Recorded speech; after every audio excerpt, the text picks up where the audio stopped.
राम राम मंडळी, कशा आहात? मजेत आहात ना? मजेत असेल जवळ रोजच्या प्रमाणे ऑफिसमध्ये आलो. पंचिंग केली. पंचिंग केल्यानंतर म्हटलं चला महाराणीची भेट घेऊया. महाराणी रागवली होती, कारण महाराणीला मी आज दूध आणलं नव्हतं. तर म्हटलं रागवू नको बाई, मी आणतो नंतर तुला दूध. त्याच्यानंतर माझ्या लक्षात आलं चला यार कोणीतरी ब्रेकफास्टला खाऊया. तर माझ्या डोक्यात प्लॅन आलं की आज काहीतरी नवीन खाऊया. ते तुम्हाला पाहायला मिळालं आपला पाव आणि हा समोसा. होय मंडळी, आपण खाणार आहोत समोसा पाव. चहा पिण्याची तहान लागली होती, तलाप आली होती. म्हटलं चला चाय पिऊया. चाय पिल्यावर ते अब्सेंट रिपोर्ट काढायचा होता, तेवढ्यात लगेच गेलो अब्सेंट रिपोर्ट काढाय.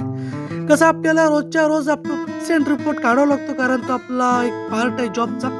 आणि मंडळी दुपारची गरमी खूप असते, त्यामुळे कुठेतरी थंडा गारवा असं गळ्याला भेटावं म्हणून कोल्ड्रिंक मागवली होती.